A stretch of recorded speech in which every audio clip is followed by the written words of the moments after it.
I've got quite a wide variety of fabric, mostly quilting cottons, and then I've got a good question that we got asked about garment fabrics that I'm going to answer as well.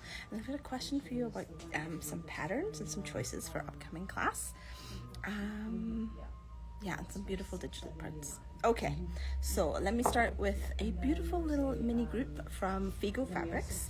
Figo Fabrics is a Canadian company, but they have designers from all over. A lot of them are Canadian, but they have international designers too. And this little group, hold them all up first of all, is called Charmwood. So I'm going to show you them, a little quilting cotton group, and I just couldn't resist this little guy. Isn't he so cute? Correct, yeah. So that one. And then here's a snack. Correct. And here are the flowers that he sits in. And here are the other flowers. I love me a little ditzy floral. And then some beautiful, very softly painted ivy. I love the depth and detail in this print here. So that's a little group called Charmwood, and we've got it as yardage as well as fat quarters coming up. So gorgeous little guy from Figo. And all right, what will you? Let's jump into the Hoffman digitals.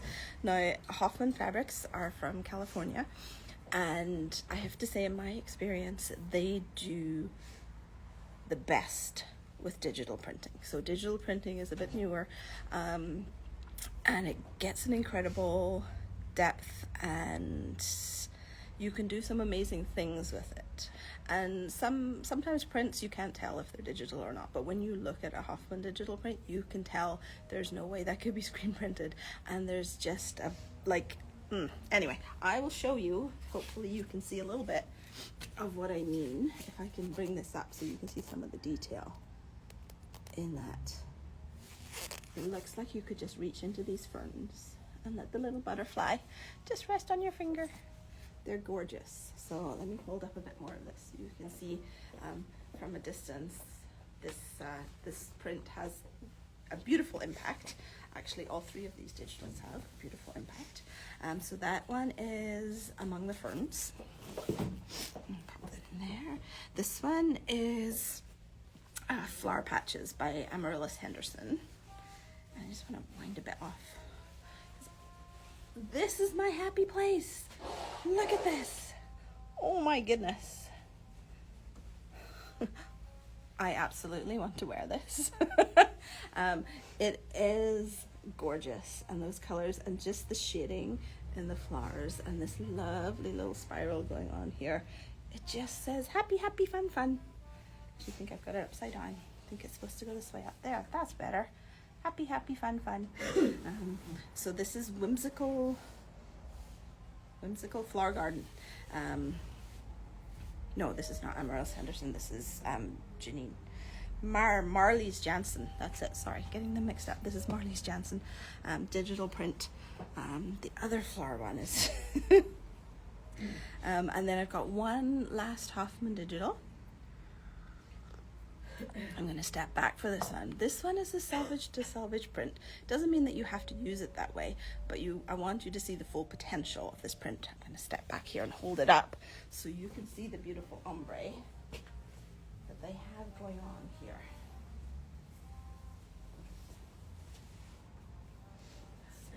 So a little bit here. Can you see that? It is gorgeous.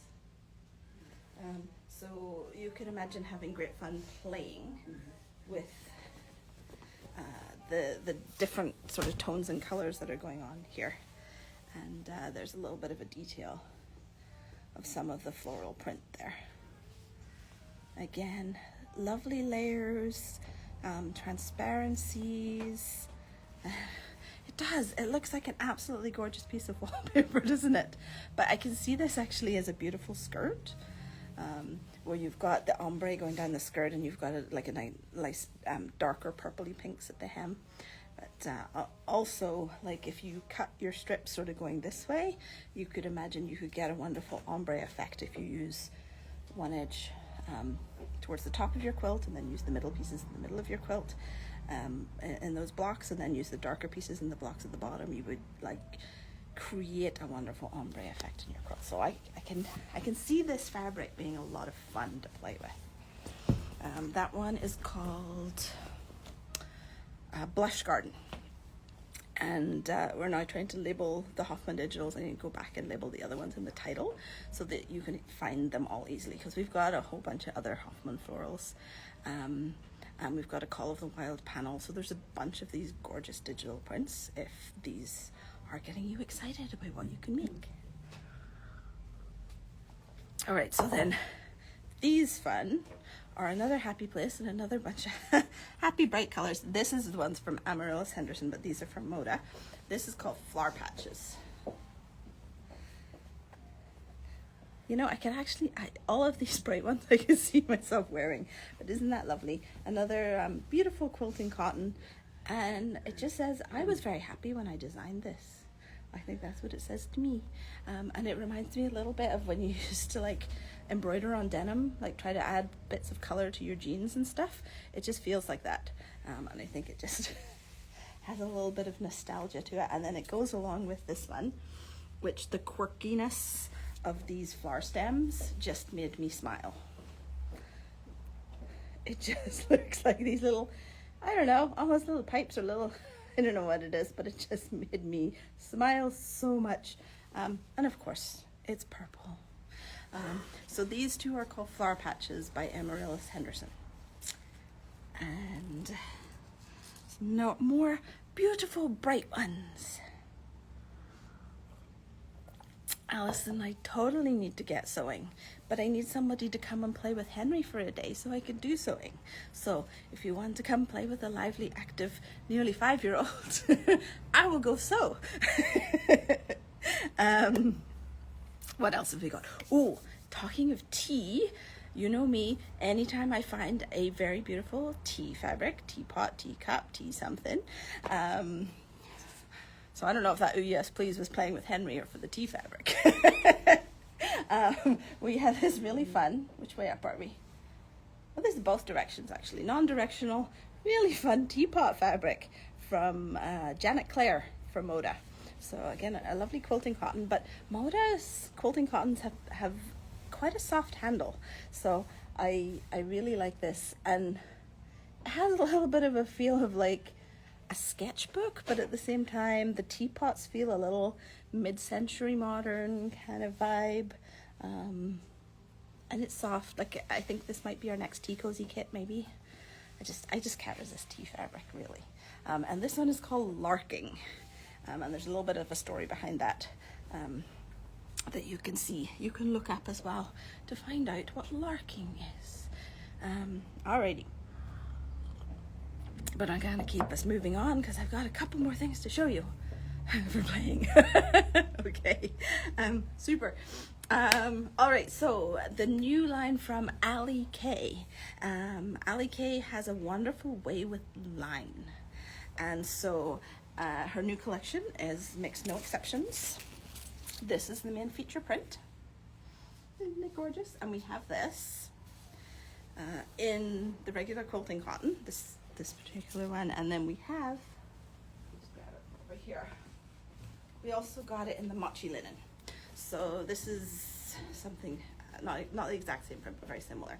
So the mochi linen is a lighter weight canvas that's a linen cotton blend, so it's definitely quite crisp, but has that wonderful linen look texture to it.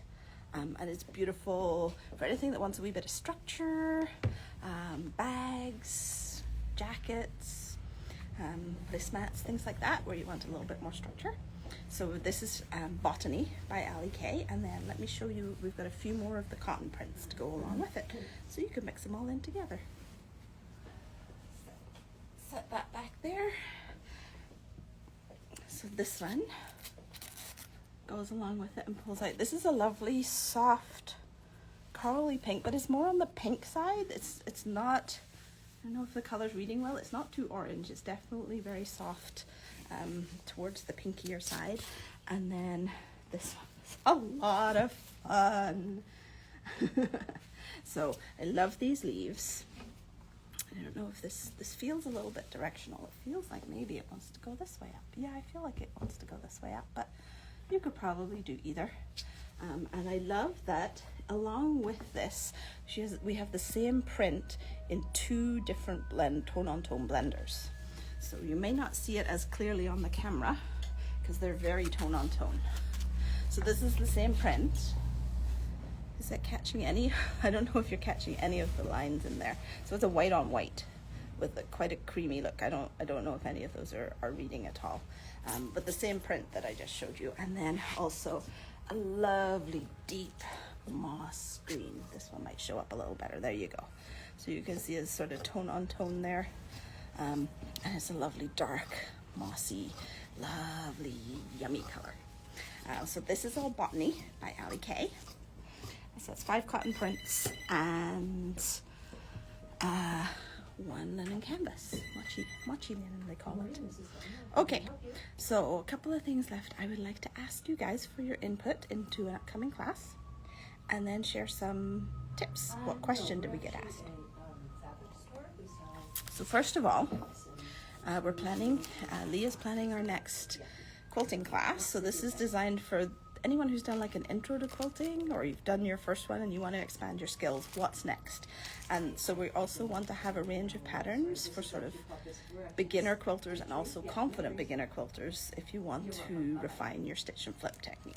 So we've got a whole bunch of, what do you call them? They're artiste critter quilts. They're a whole bunch of different creatures, and we want to be able to offer some of these as part of the class, but we don't know which ones to offer because they're all so fantastic. So I wanted to ask you guys if you want to post in the comments, are any of these your favorite? And what the class will do, we'll run through how to cut and how to piece using John's fantastic stitch and flip technique, and you will go the whole way through one block. The coos, the healing coos, I like the puffins, and then of course our wonderful orca as well. Lots of coo votes. Okay, I guess the coos have to be in there. But even if you're watching the replay, please post it in the comments. We've got so many of these goats in pajamas, and all of these little ones, and the otters that you can see. They're the otters behind me. So it's a great way for honing your skills, and yeah, we just want to figure out which ones to offer, because if we offer too many choices, you'll all be like, "Wah!" And the teacher also has to be able to prepare for the class. So post in the comments, let us know what you think the top choices for the class should be. We'd love to hear from you. Finally, so we got asked, what is the difference between satin and sateen? Because last week I showed you a cotton sateen, and maybe what is a sateen? Because maybe I've never heard of it, and you're like, I don't know what that is. A plain weave is where it's 1 over 1 under when you're doing like warp and weft threads, right? A satin weave usually is at least 4, so you sort of float your threads over 4 of your warp, or vice versa. So you get a very smooth, very soft, lustrous finish to it. And so that satin and sateen both have that similar weave. The difference is usually that a satin is made with filament fabrics, often like mostly polyester, sometimes nylon, and so it'll have a really high sheen, like very, very lustrous, very glossy. A sateen is made with spun yarns, so like ours, usually cotton. So this is one of our gorgeous sateens that just came in. So the shine is a lot more subtle, and I think it just gives you this very elegant, subtle sheen to it while having that super soft handle to it. It also is a bit more durable. Like satins are tended to prone to plucking, whereas this won't be. So it's more durable, it's easier to wear, it's easier to wash as well because it's cotton, so you can throw it in the machine if you want to. And it still has that wonderful texture, so if you're looking for a cotton that's a little bit elevated or a little bit elegant, sateen is an option. It's also going to be more breathable because it's not synthetic, so that's a nice thing too if you're making garments. So that's hopefully answered that question about what is sateen and what's the difference between sateen and satin.